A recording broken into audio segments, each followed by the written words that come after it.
Hello and welcome back once again to the HR Social Hour Half Hour Podcast. This is episode 222. John and Wendy talk to Tiffany Castagno. I'm your host, John. And I'm Wendy. How are you, John?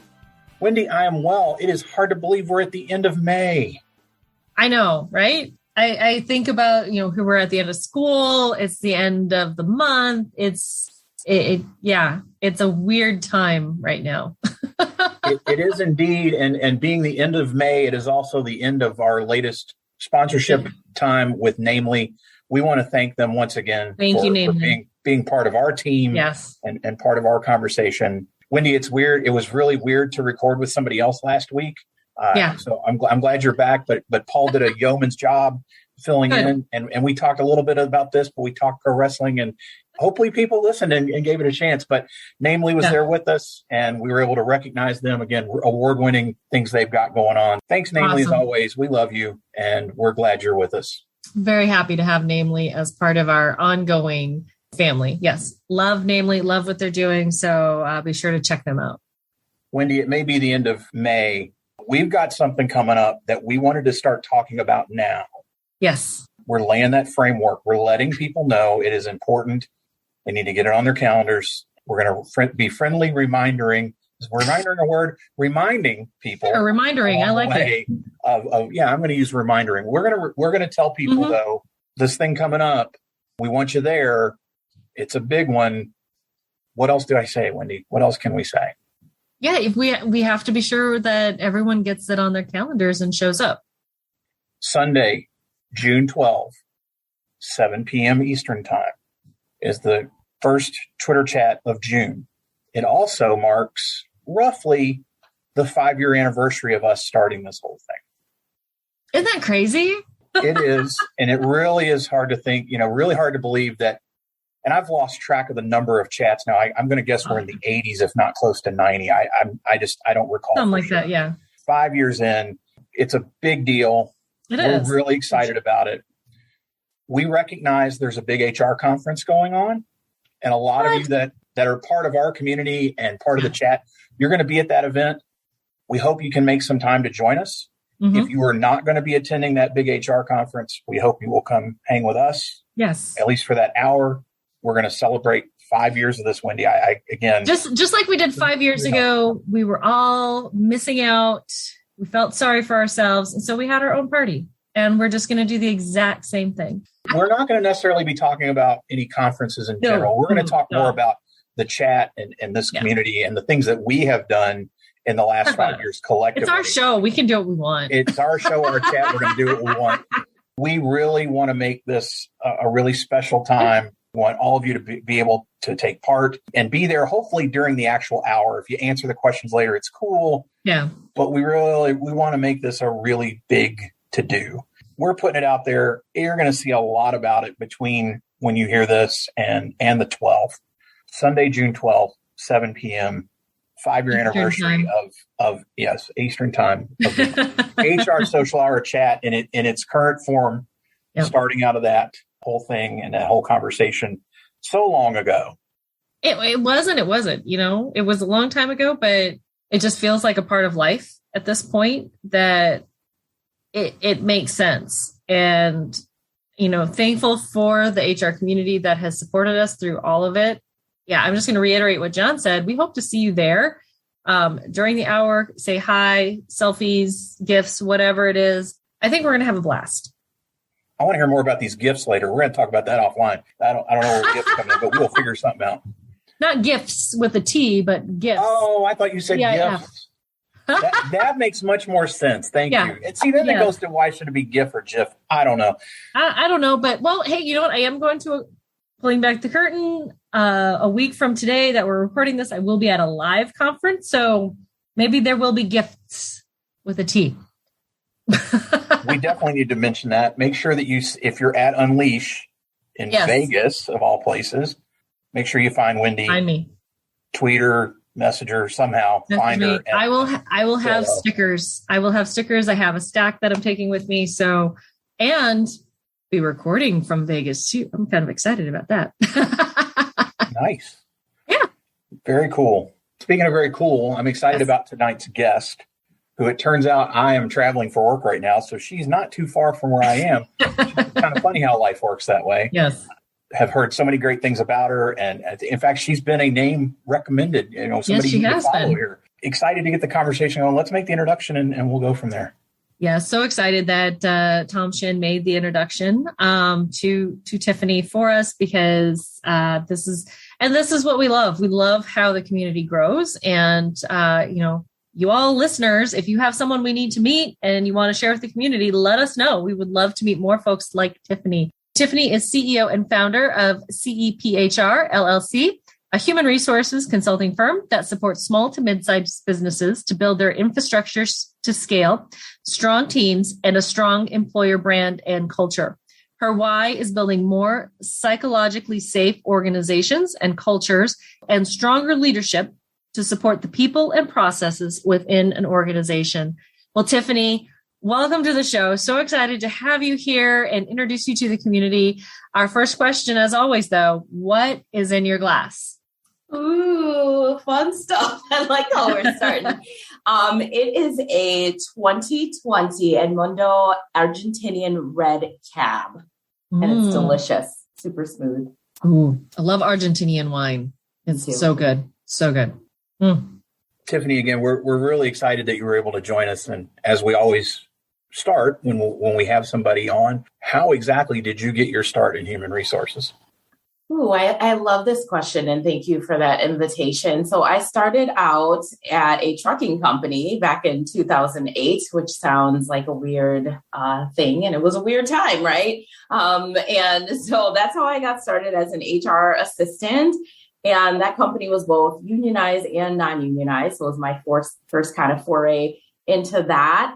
And this was following a 6.5-year medical billing career. And then after that, a 6.5-year legal billing career. So I kind of got started and subsequently got fired from my first HR job. So that was both a gift and a lesson for a lot of reasons after I processed it. So that's how a little bit of a rough start.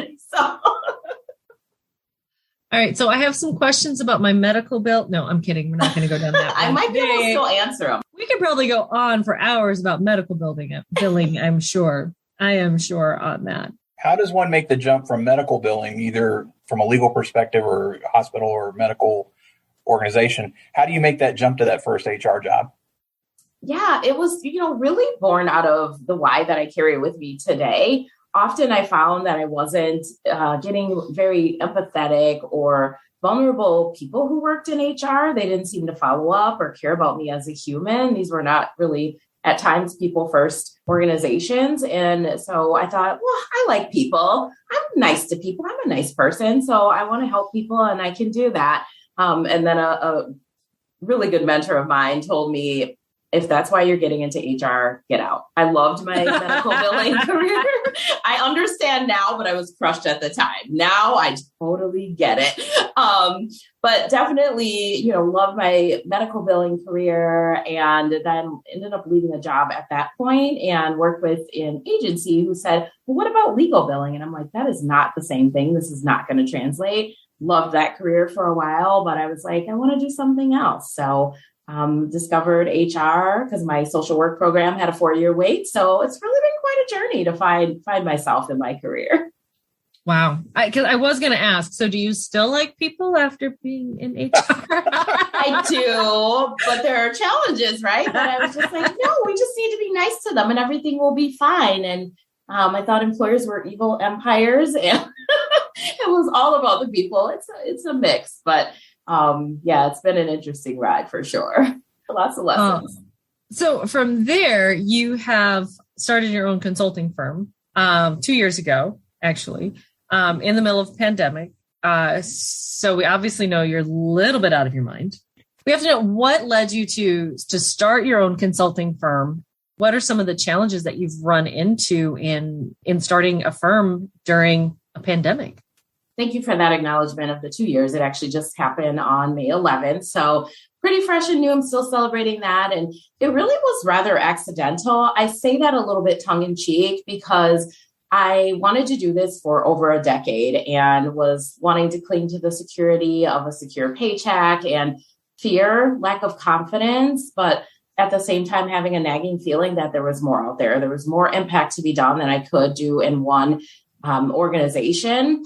And so I left a job at the time during the pandemic, wanted to take a little break, figure out what was next, but still knew it had to be HR. And I thought, okay, well, while I search for that next journey and figure out what that looks like, I'll do some consulting for family and friends on the side. And so did that, and it just never turned off. I was not intending to do this full time. So I don't know that I describe it as out of my mind, but I get where that's coming from. And it's definitely a journey that no one really prepares you for. It's a super emotional journey, but so rewarding, like nothing else I've ever done. Tiffany, when you mentioned in your bio that part of your role or what you like to do is work with organizations on developing a strong employer brand. Without giving all the secrets away, what's one piece of advice you would give leaders who are looking to improve their own company brand? One of the biggest pieces, John, is really having them lean into their mission, vision, values. And some people think that that's really corny or it's very cliche or, oh, that's just like 101 advice. But what I often find is that when people establish these, there may have been a gap in time. And so I would say, is that who you still are today? Is it who you aspire to be? And how are you really leaning into that? How do your employees experience you? So making sure that you're doing that and that you're living your brand and not being afraid to be vulnerable and empathetic and just be adaptable. That's where the future work is. And that's where innovation happens. So that's what I would say. Shake it up.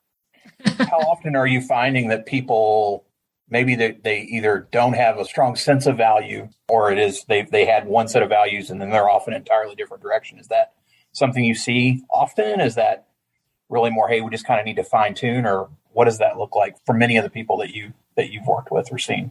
Yeah, that's such a powerful question. And I think I've seen a blend, I would say. But what I will say, and this frankly surprised me, a lot of people are either reinventing or going back to that. One of the questions that I ask clients is, what's your current state and what is your future state? And then I look at, what are the gaps that in between so I can make some risks and recommendations. And so that's always an interesting process. I had one client very early on when I started a couple of years ago who met with their team. They did this big kind of office retreat thing. They didn't call it that, but really getting employees involved and saying, this is who we said we were before. Does this still hold true? Which pieces of this hold true? And they had this whole exercise and team building around it and reshaped policies and what they wanted their culture to be. And they were going to get their B Corp. So really just an interesting time. And sometimes it's really helping them celebrate where they are. So is this, who we say we are? Yes, we feel like that's the core, but maybe we could tweak it a little bit along the way. And maybe we've learned some things during COVID or through listening to employees where we can really move towards future of work, because it's different now. And so I'm celebrating and embracing that right alongside them. I think you're on the money there. Things have changed so much in the last 2 years. There's a lot of adjustments that have had to happen, and people are struggling to keep up with that. Looking to the future, knowing what we know from the last 2 years, what do you see as the top concerns that HR is going to be focused on throughout 22 and through 23? Yeah, one of the top ones that continues to come to mind, we're seeing a lot of posts about it, and HR folks in general are getting loud about the fact that we're really burning out at rapid rates. Not only are employees across the world burning out, but our HR folks who have been supporting everyone for so long throughout this pandemic and all the decisions and all the regulations and all the things are really facing some tough times and trying to manage their own self-care while they're helping everybody else prioritize and figure it out. We continue to navigate all of the things, COVID, return to office. What does that look like, and shaping policy and culture, and how do we help support people along the way? So that's huge. I think as we continue, part of the reason that my company name is an acronym for CEPHR is an acronym for Cultivating the Evolution of Professional HR, is because of this transformation that we're seeing and that I have strived for so long in my career, that we move from task-based and task-oriented to really transformational and strategic, and claim our seat at the table, structure organizations right so that HR really has the opportunity to influence versus just being paper pushers. And I'm huge on that. I think that's going to be something we continue to see and push up against in the rest of this year, as well as next year and beyond. Burnout's quite a topic, and we actually, as we record, we will have had a conversation about burnout in our chat. Are you seeing with your customer base or even your peers, are a lot of them burned out? Are you burned out? Or where are people on that spectrum, and how are you helping address that? For me, I have burned out 3 times in the last, sometimes I describe it as 3.5 because I think the last round I caught it about halfway between.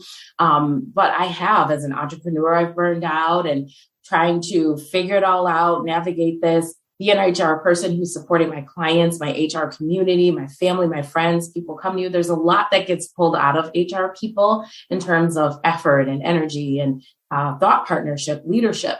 And so I have found myself to be burned out. I'm trying to support other people in these organizations and leaders so that they really pour into themselves. I have what are called self-care starters on every single day of my calendar. And that is making sure that I'm doing something very intentional to pour into myself versus firefighting and wearing myself down. One of the things that I did recently was post a blog about it because it was becoming so common and helping people try to realize these are the signs of burnout. Sometimes we think, oh, I've just been a long week or a long month and I'm starting to just get exhausted. That fatigue and feeling overwhelmed, feeling foggy, there's so many things that contribute to that. And so I think that we are seeing a lot of people who are burning out, but there's been more conversation around it so that people know how to hopefully stop it, but at least to mitigate it as it's maybe in the beginning stages. Let's shift away from burnout. And one of the ways that we try to avoid burnout in our end is we crowdsource some of our questions. And we start to have previous guests add to that pool. So in this case, Kristen Hawkinson asked, what's your go-to or favorite karaoke song? Kristen, I'm going to get you for this.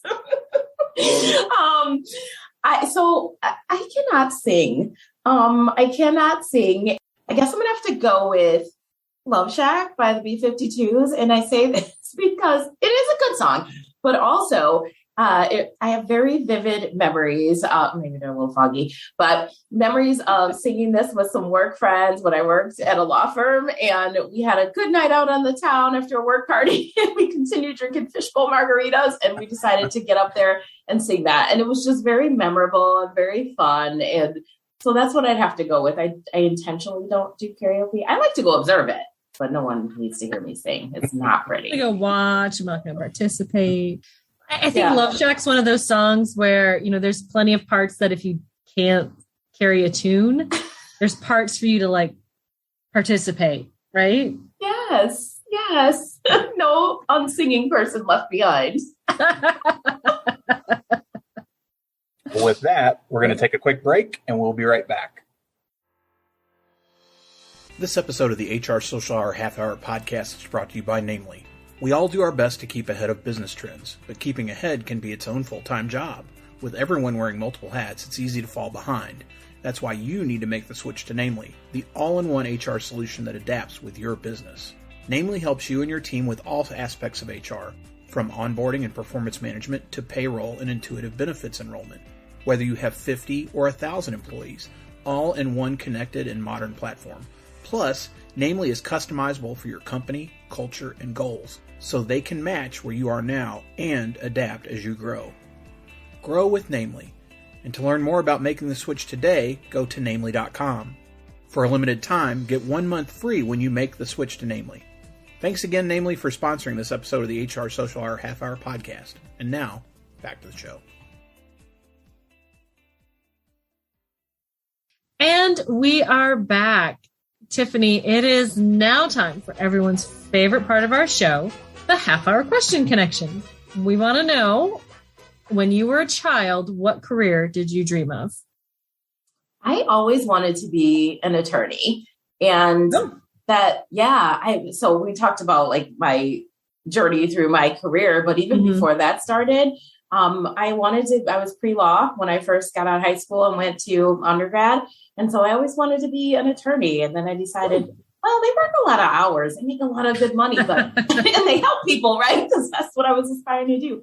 But I don't want to be away from my family that much. And so when I did decide to go into HR, it was a toss-up between the two, even when I went back for my master's. But I ultimately landed in HR.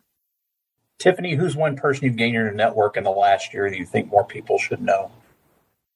Someone that I talk to regularly, and in fact, I've been talking to a lot this week. His name is Brian Kelly, and he is a leadership coach. He talks a lot about empathy and vulnerability and kind of gaining insights from curiosity and diversity, equity, inclusion, belonging.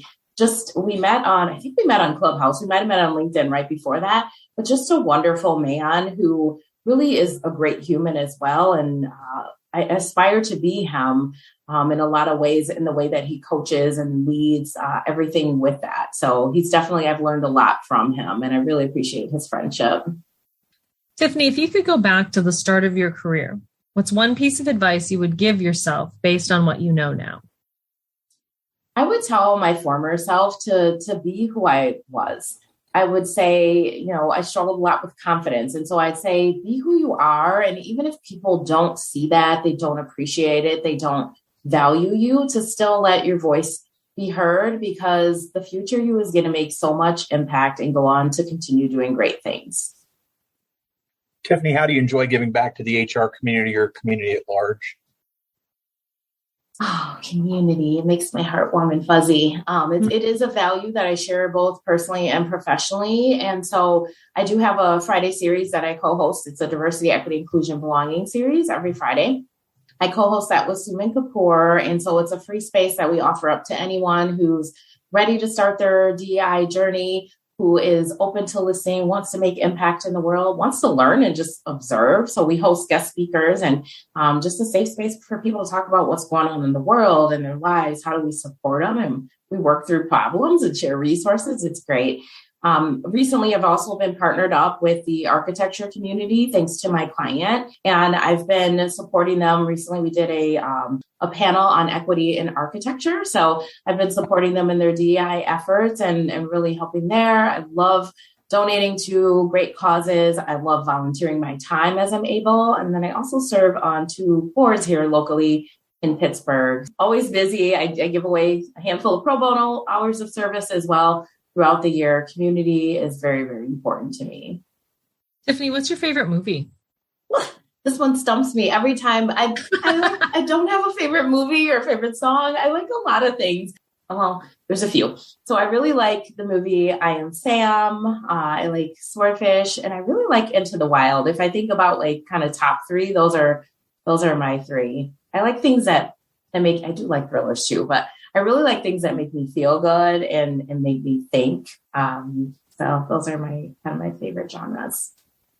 I think those are 3 that have not been mentioned. Never been mentioned. Not a one. Really? Kudos. Yeah. Oh, not so a proud one. of myself. Not a one. You may not have a favorite song, but what's the most memorable or your most favorite live performance you've ever attended? Well, that one's easy because it happened recently. It was Amos Lee here at the Byam Theater here in Pittsburgh. My husband and I have long been fans, and I love that he's just from the other side of the state in Philly. Just his music is so great, but when you hear it live, it's just life-changing. I still have chills thinking about it.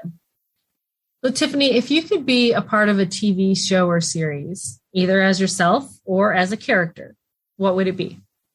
I do love being myself. There's only one me.